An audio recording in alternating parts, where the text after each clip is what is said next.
Hi, this is Catherine, and this is Taking Tea with Catherine. This is rooibos cinnamon tea, which sounds just very generic, doesn't it? But it's from Opmod tea. It's just your basic autumnal type of tea. The weather has been quite autumnal, and when I say that in a good way because it's like February, in case anyone hasn't noticed.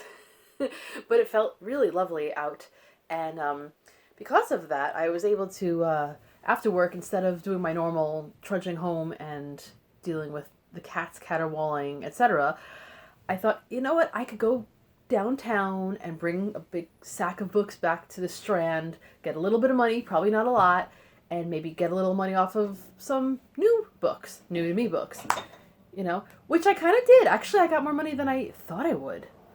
Last time I went, I brought a big bag of books, and I got, a lot less. But anyway, I didn't strike it rich. Nothing like that. I just was able to get a discount on my books, which is great. Actually, I didn't have to pay for my books, kind of. So I'll show you that first. And this first one is interesting because I found it in the cart, and it's one of the Oxford World's Classics, and they're not my favorite, actually, of all the paperback classics as far as looks go. Maybe it's because the Pickwick Papers that I have is there, and I never could get into that. Maybe it's like some weird prejudice that I have. But this was $2, which is pretty good. This is, the tag's right in the front. Thucydides, The Peloponnesian War, a new translation by Martin Hammett. I know nothing about translators. I should really learn about that sort of thing. But I realized I didn't have any Thucydides. It's so hard to say. You would think I could pronounce Greek names better because I grew up in Astoria and half the kids in my class were Greek and had very long last names, but Thucydides. And I have Herodotus. I've shown that on the channel. If you're new here, I do like history quite a lot. I don't read as much as I should, though, and I'm really trying to remedy that. Doesn't mean I don't read history. I just feel like I'm reading so many other things that history is just being crowded out. Not cool, man. But speaking of history, I saw this last time I was in the Strand. I met a friend of mine a couple weeks ago and had a good time, but then had a little bit of one of my flare-ups that I want to talk about. So I didn't get to spend as much time browsing as I would have liked, but I did see this book and I thought it was $7.50, which is not a terrible price, actually, for a paperback and really decent condition. But I don't know, I'm just cheap lately because I go to Book Off all the time and I get $1 books that look amazing, and then I also get books that are a little bit more, like $5.50, and they're still wonderful and crisp and amazing. But this is Alfred's Britain, War and Peace in the Viking Age. I recently read Alfred, the White Horse King, and loved it, and I want to know more about that time period, so here we go. And I like the cover. It's just so old England looking, if that makes any sense. Yes, and it's the exact same edition because there's a little bit of a smudge in the bottom that I can't get out. I thought I'd be able to use an eraser or something, but I'm okay with that. It's probably still better than those little dots they put on all. I'll probably get obsessed with it, let's face it. But anyway, so I had the credit and I was able to use that. So that was like a tiny, tiny haul, tiny Strand haul. But more importantly, I want to do an unhaul because, okay, that today I did specifically an unhaul. I brought books back to get rid of and got a little cash. I don't necessarily need to get cash every time I get rid of books. Sometimes I can go to the little free library. Sometimes I can give away books to friends or whatever, or donate them in some way or another. But sometimes it's nice to get a little something back, and a little something is better than nothing. So I have my different resources. I still haven't actually sold anything to Book Off. I work closer to Book Off, which is a bookshop, a mostly used bookshop with all kinds of other items. They sell DVDs, they sell manga, they sell Japanese language books, etc., and many other things that people can sell there, and they sell it back cheaper. So many $1 books. And what was my point? Oh yeah, but I haven't actually brought anything back to sell. I keep meaning to. I keep saying to him I'm going to, and then I went down to the Strand. I just felt like going to the Strand today. And I also got to go to Trader Joe's wine shop. In New York, there's a weird rule about liquor. All the Walgreens type stores, they don't sell wine really. or most types of alcohol. There's some law, I don't know what kind of thing it is, but Trader Joe's, we have a number of them in the city. Not too many in Queens, but a number of them in the city, but only one wine shop because that's all that's allowed. And so it's down a block or two down from the Strand. So I stocked up, which means I only got two. I don't drink that much, but they're nice. They're nice wines, you know. But I'm not going to show you. This is not what we're here for. We drink tea in this channel. One day I will drink a glass of wine, but not today. Today is teetotaling. And so after this, I realized I have still a ton of books that I need to get rid of, unhaul, and I have a stack I'm about to show you. When I'm looking at them, let's see, maybe two of them I paid a little bit of money for, maybe $1, $2. Years ago, the New York Public Library in Midtown had a wonderful book sale. Excellent old books and newer books that were $1 or $2 each, and sometimes I think less, but mostly $1 or $2 each. And I still am sad that they discontinued that. So some of these might be from then, so it's that long ago. And one book is a book that I have had for many years and just don't want this particular copy. And the rest, I think, were either, well, they were free. Either someone gave them to me when they were done reading them and thought, oh, Catherine likes books, here you go. Or there were one or two that were review copies that were being given away. One time at a library, a couple times at this store called Center for Fiction, which is not in Midtown anymore. It's down in Brooklyn. But anyway, so I'm going to show you these books. I'm going to show you this unhaul. And what I want you guys to do, if you can do me a favor, if you see any books here that you say, okay, Catherine, how could you be getting rid of this book? This is the best book. It's life-changing. I laughed until I had to laundry all of my bottom clothing. This is just the best book. How could you even think of getting rid of it? Then please comment and make your argument for me. Convince me. But in the end, there shall only be one that remains. I will choose one of these books to keep. And I don't know which one, so... because to me, I can't decide, so I need audience participation. So this one is just because I have another copy of it. This is Villette by Charlotte Bronte. This is actually the one I read back in the 90s. I need to reread it. And I don't know why I got a hold of a newer one. I guess I just somehow did.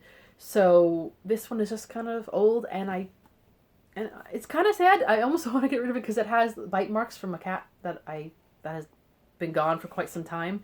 But at the same time, I have other things with his bite marks on it, and I wasn't really crazy about this edition, to be honest. Even though the other one is actually a signet, how do you pronounce that? Classic.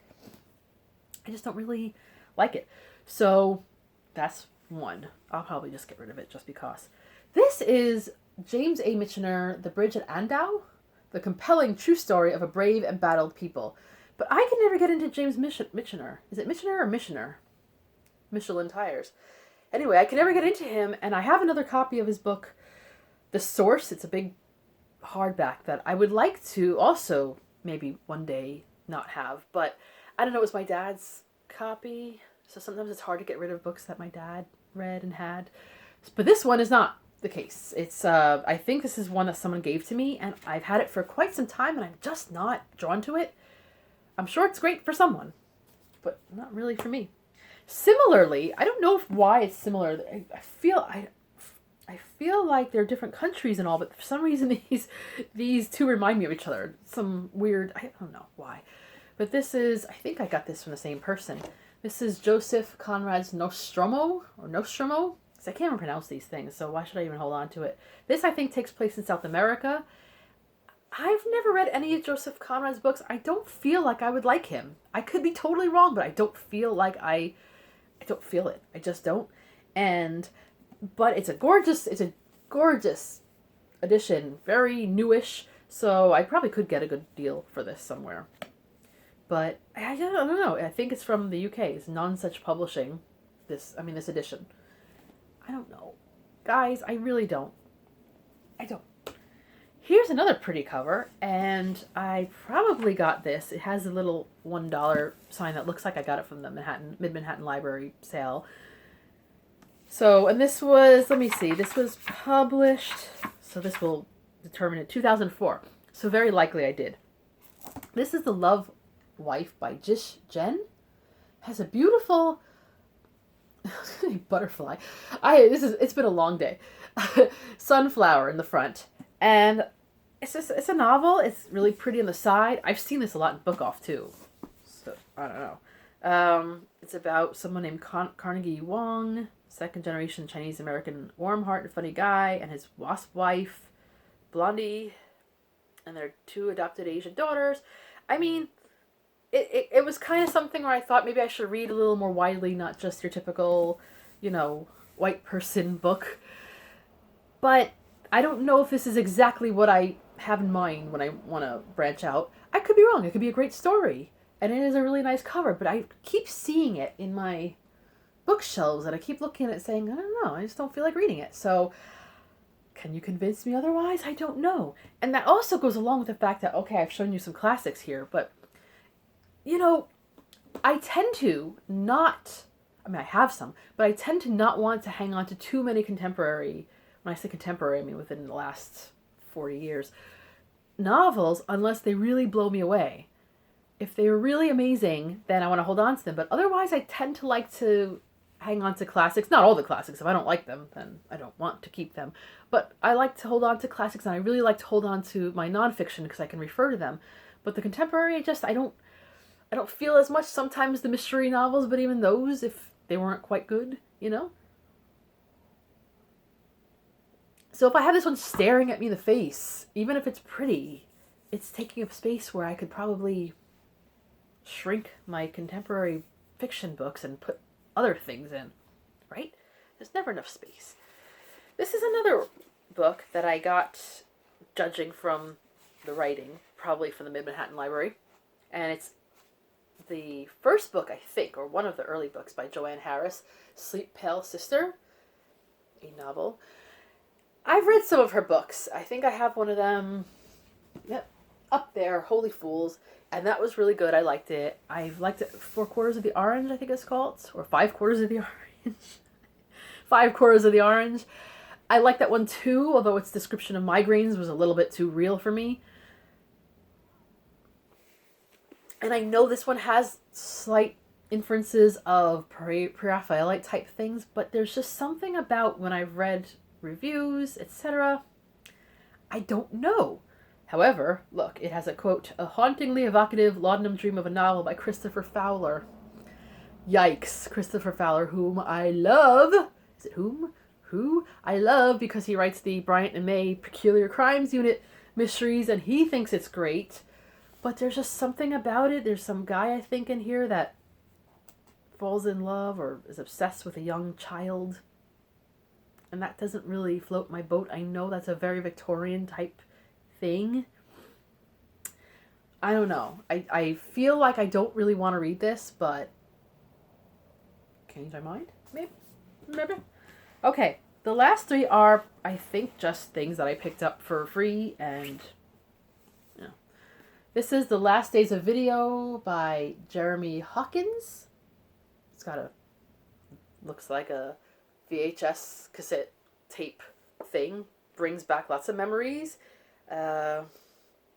2007, independent video stores are dying. It could be a little bit of a nostalgia-ish thing. Bright Blockbuster Video opens nearby. In 2007, would a Blockbuster Video open? I don't know. This could be a good book. But I keep looking at it and saying, why do I have this? Just because it was free. Similarly, The Church of Marvels, and it's New York City, 1895, from the sideshows of Coney Island to the tenements and opium dens of the Lower East Side to an asylum on Blackwell's Island, where two sisters, an enigmatic orphan, a mortician's bride, an assortment of freaks, and a newborn baby come together in the Church of Marvels. I've never really been into that kind of thing. I don't really feel drawn to the whole freak show Coney Island thing. I've been to Coney Island a couple times. It's nice. Don't feel particularly drawn to much about it. I don't mind reading histories about it, perhaps, but I don't know if this novel is really up my alley, but I do like reading about old New York, so maybe. Last but not least, I think this is the one I got from the library that they were just giving away. It's an ARC, I think, but Chopsticks, a novel experience by Jessica Anthony and Rodrigo Corral. Jessica Anthony, I feel like that name came up before. Am I like, I'm not. No, it didn't. I'm just having like one of those moments. I didn't sleep very well the past couple of nights. My cat is still at it. Okay, so Chopsticks is a novel, an app. A website is a collage of original drawings, objects, text, sound, and videos. A love story is a mystery. I'm exhausted already. And it comes in this thing, and then you have to... It's got this girl painting.